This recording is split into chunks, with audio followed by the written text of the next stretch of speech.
సుదీర్ఘకాలం కాంగ్రెస్ మీ ఫ్రెండ్ కుమార్తె కుమార్తె ఈరోజు కాంగ్రెస్ నేను పూర్తి స్థాయిలో రాజకీయాల్లో చాలా మార్పులు చేర్పులు జరుగుతూ ఉంటాయి. అది మీరందరూ కూడా గమనిస్తూ ఉంటారు. ఆ విధంగా నేను కూడా మీ మాదిరిగా ప్రేక్షక పాత్రగా చూస్తూ ఉంటాము.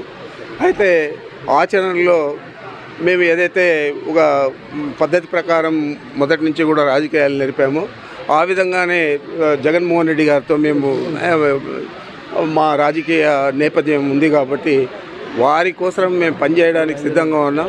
ఎన్ని ఇబ్బందులైనా, ఎన్ని మంచి జరిగినా, చెడ్డ జరిగినా అవన్నీ కూడా భరించడానికి సిద్ధంగా ఉన్నాం. జగన్మోహన్ రెడ్డి గారే మా నాయకుడు. జగన్మోహన్ రెడ్డి గారికే మద్దతు ఇస్తాం.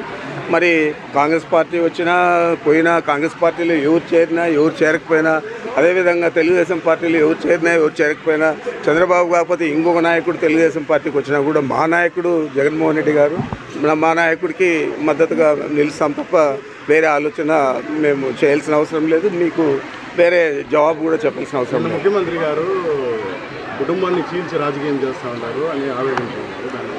ఎవరు చెందారు? ముఖ్యమంత్రి మీటింగ్లో మాట్లాడుతూ కుటుంబాలను చీలుస్తా రాజకీయాలు చేస్తూ ఉన్నారు. ఆ నైజం సోనియా గాంధీది, ఆ నైజం చంద్రబాబు నాయుడు గారిది. ఆ రోజు అదే నైజంతోనే వీళ్ళందరూ కూడా కలిసి మూకుమ్మడిగా జగన్మోహన్ రెడ్డి గారి మీద ధ్వజమెత్తారు. జగన్మోహన్ రెడ్డి గారి ప్రధాన నీళ్ళు జైలుకు పంపించారు. మరి అలాంటి వారందరూ ఈరోజు కుటుంబాలను కాదు మనుషులను కూడా చీల్చే పరిస్థితి ఉంది. కాబట్టి ఇవన్నీ కూడా జాగ్రత్తగా మేము గమనిస్తూ ఉన్నాం. అందుచేతే మేము జగన్మోహన్ రెడ్డి గారికి పూర్తి స్థాయిలో మద్దతు ఇచ్చి వారికి ఎలాంటి ఇబ్బంది లేకుండా తిరిగి అధికారంలోకి తీసుకొచ్చే విధంగా ప్రజలందరినీ కూడా మోటివేట్ చేయాలని చెప్పి ఆలోచన చేస్తాను. ప్రజలందరూ కూడా సిద్ధంగా ఉన్నారు.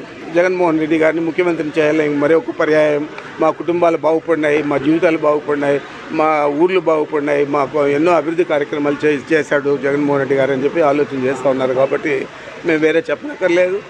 ఎన్ని మాట్లాడినా ఏం చేసినా జగన్మోహన్ రెడ్డి గారే మా నాయకుడు. జగన్మోహన్ రెడ్డి గారికి పూర్తి స్థాయిలో ఈ రాష్ట్ర ప్రజలందరూ మద్దతు ఇస్తూ ఉన్నారు. తిరిగి అత్యధిక మెజారిటీతో రాష్ట్రంలో ఆయన పరిపాలన తీసుకురాకపోతూ ఉన్నారు. కాంగ్రెస్ పార్టీలో ఎవరు అని కాదు, ఎవరున్నా కూడా మాకు ప్రతిపక్షం మాదిరే మేము చూస్తాం తప్ప మాకు కావాల్సిన వాళ్ళు అంటే నువ్వు చెప్పేది ఏంటంటే రాజకీయాల్లో మా కాళ్ళు మేము నరుక్కునేది అలాంటి పరిస్థితి ఉండదు. తెలుగుదేశం పార్టీలో కానీ కాంగ్రెస్ పార్టీలో కానీ మాకు వ్యతిరేకంగా మా పార్టీకి వ్యతిరేకంగా జగన్మోహన్ రెడ్డి గారికి వ్యతిరేకంగా పనిచేసే వారిని ఎవరినైనా కూడా మేము అదే దృష్టిలో చూస్తాం.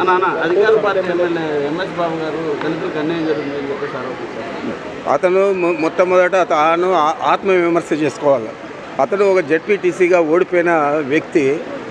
ఆయన్ను ఏ విధంగా తీసుకొచ్చాము, ఆయనకు ఏ విధంగా అండగా నిలిచాము, ఏ విధంగా అన్ని ఇబ్బందులు ఎదుర్కొని వారిని శాసనసభ్యుని చేశాము, అంత ఇంగిలిక జ్ఞానం లేకుండా ఎవరో రెచ్చగొట్టే విధంగా మాట్లాడడం అనేది సబబు కాదు.